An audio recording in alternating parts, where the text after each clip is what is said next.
모두 가족 여러분, 오늘은 화요일입니다. 예수님을 믿으면 평안을 누린다는 말이 있어요. 그런데 막상 현실을 살면 평안이 없다는 걸 발견하죠. 그래서 우리가 예수님을 혹시 안 믿는 게 아닐까 하는 의심마저 들죠. 그렇다면 우리가 평안을 누리지 못하는 진짜 이유가 무엇일까요? 그 답이 바로 오늘 본문에 있어요. 그래서 오늘 묵상을 잘 들어보시면 예수님을 믿어도 불안한 이유를 아실 수 있을 거예요. 그러면 오늘도 묵상에 잘 참여해 주시고요. 꼭 댓글로 무엇을 느꼈는지를 나눠주세요. 그리고 이 묵상을 나눴으면 하는 사람에게 공유해 주시고요. 오늘도 좋아요와 구독 잊지 말아주세요. 아셨죠? 그러면 오늘 본문인 열왕기하 23장 듣고 올게요. 제23장. 왕이 보내 유다와 예루살렘의 모든 장로를 자기에게로 모으고 이에 왕이 여호와의 성전에 올라가매 유다 모든 사람과 예루살렘 주민과 제사장들과 선지자들과 모든 백성이 노소를 막론하고 다 왕과 함께 한지라. 왕이 여호와의 성전 안에서 발견한 언약책의 모든 말씀을 읽어 무리의 귀에 들리고 왕이 단 위에 서서 여호와 앞에서 언약을 세우되 마음을 다하고 뜻을 다하여 여호와께 순종하고 그의 계명과 법도와 율례를 지켜 이 책에 기록된 이 언약의 말씀을 이루게 하리라 하매 백성이 다 그 언약을 따르기로 하니라. 왕이 대제사장 힐기야와 모든 부제사장들과 문을 지킨 자들에게 명령하여 바알과 아세라와 하늘의 1월 성신을 위하여 만든 모든 그릇들을 여호와의 성전에서 내다가 예루살렘 바깥 기드론 밭에서 불사르고 그것들의 재를 베델로 가져가게 하고 옛적에 유다 왕들이 세워서 유다 모든 성읍과 예루살렘 주위의 산당들에서 분향하며 우상을 섬기게 한 제사장들을 폐하며 또 바알과 해와 달과 별대와 하늘의 모든 별에게 분향하는 자들을 폐하고 또 여호와의 성전에서 아세라상을 내다가 예루살렘 바깥 기드론 시내로 가져다 거기에서 불사르고 빻아서 가루를 만들어 그 가루를 평민의 묘지에 뿌리고 또 여호와의 성전 가운데 남창의 집을 헐었으니 그곳은 여인이 아세라를 위하여 휘장을 짜는 처소였더라. 또 유다 각 성읍에서 모든 제사장을 불러오고 또 제사장이 분향하던 산당을 게바에서부터 브엘세바까지 더럽게 하고 또 성문의 산당들을 헐어버렸으니 이 산당들은 그 성읍의 지도자 여호수아의 대문 어귀 곧 성문 왼쪽에 있었더라. 산당들의 제사장들은 예루살렘 여호와의 제단에 올라가지 못하고 다만 그의 형제 중에서 무교병을 먹을 뿐이었더라.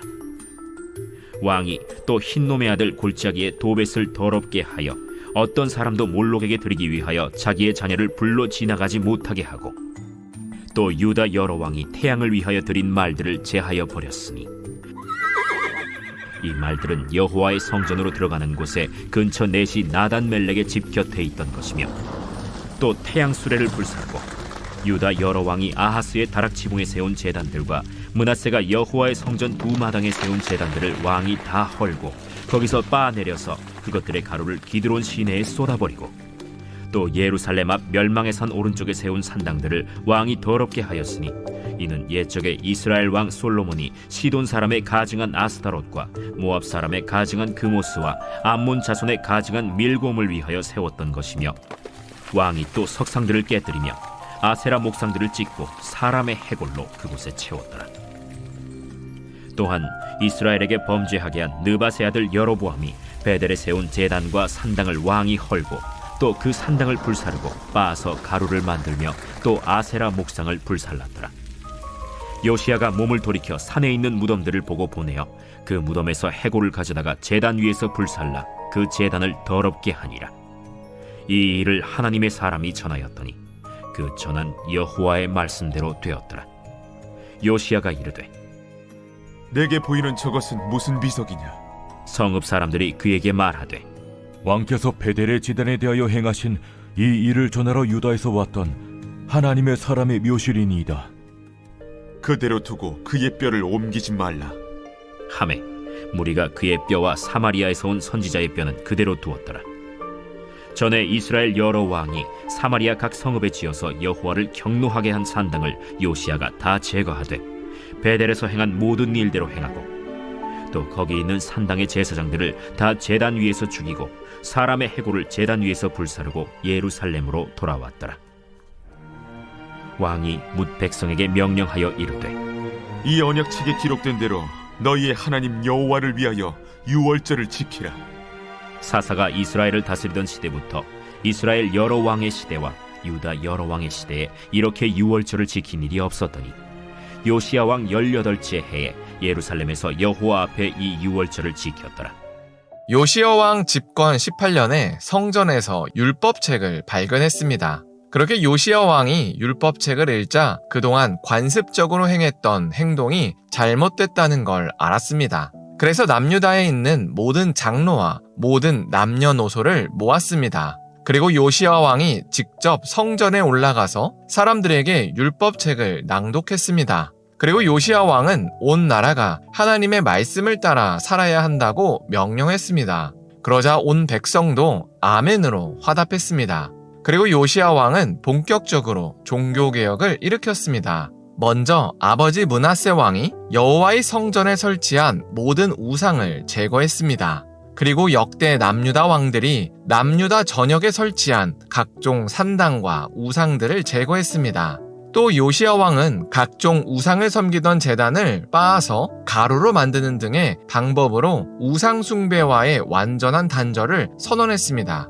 그리고 요시야 왕은 남유다를 넘어서 북이스라엘 영토 내에 있는 산당과 우상도 제거했습니다.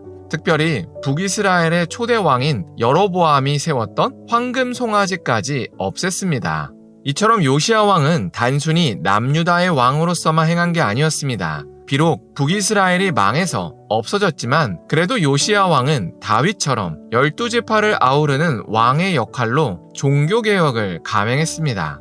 그리고 요시야 왕은 사사시대 이후로 제대로 지켜진 적이 없었던 유월절까지 율법책에 기록된 대로 시행했습니다. 이처럼 요시야 왕은 역대 어느 왕도 단행한 적이 없던 철저한 종교개혁을 시행했습니다. 이렇게 요시야 왕이 철저한 종교개혁을 할 수 있었던 이유는 율법책 때문이었습니다. 요시야 왕은 현재 남유다에 벌어지는 현상이 율법책에 기록된 하나님의 징계와 같다는 걸 발견했습니다. 그래서 남유다가 다시 살아나기 위해서는 하나님과의 관계가 바르게 회복되어야 한다고 판단했습니다. 그래서 사생결단의 종교개혁을 일으켰습니다. 그리고 그 판단은 옳았습니다. 그래서 하나님께서 남유다에 내리기로 하신 징계를 요시야 집권 때는 내리지 않으시기로 하셨습니다. 이처럼 우리 삶의 모든 문제는 하나님과의 관계에서 시작합니다. 그래서 우리가 삶의 풍랑을 맞았다면 하나님과의 관계를 다시 한번 점검해 봐야 합니다. 우리가 예수님을 믿어서 하나님의 자녀가 됐다는 것과 하나님과의 관계가 바르다는 건 다릅니다. 우리도 모두 부모님이 있습니다. 하지만 부모님과의 관계는 사람마다 다릅니다. 하나님과도 이와 같습니다. 우리가 하나님의 자녀라는 건 신분입니다. 하지만 관계는 상태입니다. 그래서 우리가 예수님을 믿었다고 해서 무조건 하나님과의 관계가 바르다고는 할 수 없습니다. 왜냐하면 우리와 하나님 사이를 가로막는 죄가 있기 때문입니다. 그래서 죄는 우리와 하나님과의 관계를 깹니다. 이 죄는 우리가 일평생 쌓아온 악한 습관입니다. 그래서 하루아침에 해결되지 않습니다. 그래서 오늘 본문에 나온 요시야처럼 매우 강력하고 철저한 내면의 종교개혁이 있어야 합니다.